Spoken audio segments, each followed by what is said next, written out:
Hello and welcome to the lesson 9 of tutorial system. We're now be talking about text to columns here in the data tab.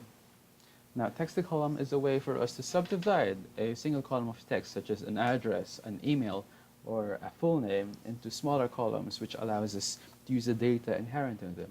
Like for example, with the address we can get the street name, we can get the city name, we can get the area, the region, the location, the zip code, all of that stuff in a simple few clicks. So how do we do that? We're going to use the data set we've been using so far, but we're going to copy paste it because sometimes text to column overwrites the succeeding columns because that's where the new data is going to go. Let's just fix that slowly. There we go. And here we highlight everything here. All of the names that we want to text to column, and then we click the button and this widget will appear. So first, this wizard is talking about the data type, what data type is going to be.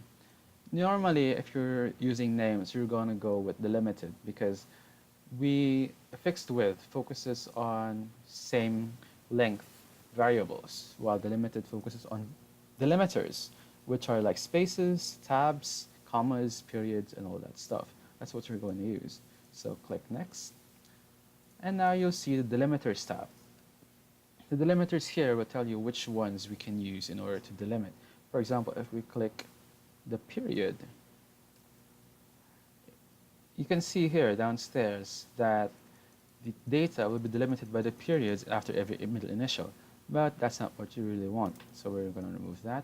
We're looking for spaces because this is first name, space, middle initial, space, last name. So we go for this. Comma, semicolon, and tab are useless here because none of them are actually in any of the data.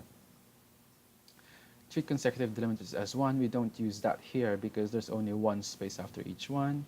So after we got space, and you can see here that all of them have been delimited into 3 columns each from one column. So we go next.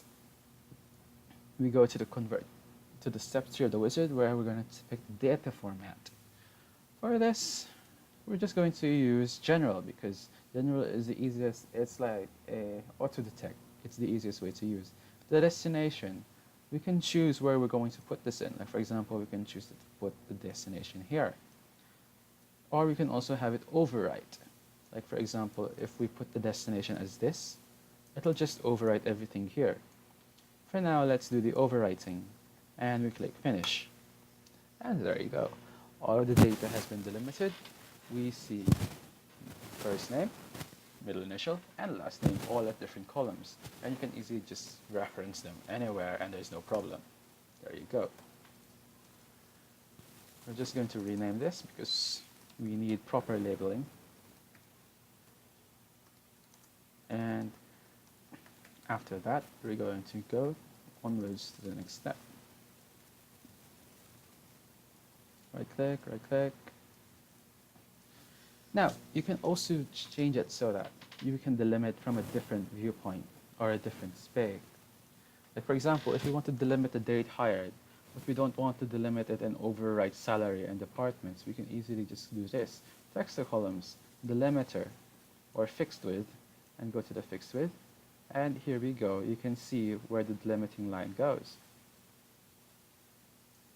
You can see that there's delimit here, and there's a delimit here. We can do that. But we're not going to use that. This is just to show you how to do this because unfortunately there are tabs here that we can't really remove. So we're going to use the delimiter version, which allows us to do this other, and we're going to delimit using the dash. And there you can see it. Now that they've been delimited using the dash, so we have the year, the month, and the day. Going to the next format that we're going to change this into nothing because they've now been delimited. Year, month, day doesn't really help. So go to general, and here we're going to replace the destination because we don't want them to overwrite from here. We're going to put them here. After that, we click finish, and there you go. Date hired has not been overwritten, and now we have year, month, and day. If you have any questions, comment down below. If you have any confused questions or statements, just comment down below, and see you next time for lesson 10, Flash Fill.